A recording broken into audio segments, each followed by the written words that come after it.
কিছু কিছু ফল আছে যেটা তুমি এই সিজনে না খেলে সেটা কিন্তু আর গোটা বছরেও খেতে পারবে না, যেমন এই তালের শাঁস। এই তালের শাঁস কিন্তু এখনই খাওয়ার সিজন, এখনই কিন্তু এই যে নরম নরম শাঁস রয়েছে, এরপরে কিন্তু সেগুলো শক্ত হয়ে যাবে, এরপরে কিন্তু তাল পাওয়া যাবে কিন্তু এই তালের শাঁস পাওয়া যাবে না। তাই আমার অনেক দিন ধরে ইচ্ছে করছিল তালের শাঁস খাওয়ার।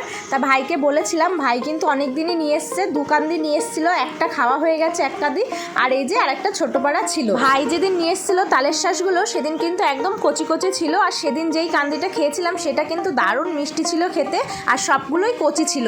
তো কদিন ঘরে রাখার জন্য এগুলো একটু শক্ত শক্ত হয়ে গেছে, তো 2-1টা কচি কচি ছিল, সেগুলোই কেটে দিচ্ছিল ভাই, আমি খাচ্ছিলাম। ভাইকে বললাম তুইও খা, তো ও বলছে আমি খাবো না, তাই আমি একাই খাচ্ছিলাম। এই তালের শাঁসের ভেতরে যে জলটা থাকে না, ওটা খেতে কিন্তু আমার দারুণ লাগে, সবথেকে ওই জলটা খেতেই বেশি ভালো লাগে। তো এদিকে তো ভাই আমাকে কেটে কেটে দিচ্ছিল আর আমি খাচ্ছিলাম। এই দেখো, এটা হচ্ছে কচি, আর এর আগে যেগুলো খেয়েছিলাম সেগুলো শক্ত হয়ে গেছিলো, সেগুলো একটু ভালো লাগছিল না, কিন্তু এই কচিটা খেতে খুব ভালো লাগছিল।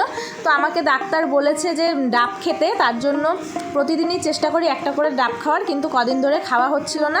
তো ভাইকে বললাম ডাবটাও কেটে দে, তো ওই যে ভাই ডাবটাও কেটে দিচ্ছিল। আমার মতো তোমাদের কার কার এই তালের শাঁস খেতে ভালো লাগে অবশ্যই কিন্তু কমেন্ট করে জানাবে। তো এটা সিজন চলে গেলে আর খেতে পারবো না, তাই ভাইকে বলেছিলাম নিয়ে আসতে। তো এই যে এখন ডাবের জলটা খেয়ে নেবো, আর ডাবের ভেতরের শাঁসটা না একটু শক্ত শক্ত হয়ে গেছে। আজকের ভিডিওটা এখানেই শেষ করছি, সবাই ভালো থেকো, সুস্থ থেকো, আবার পরের একটা ভিডিওতে দেখা হবে, টাটা।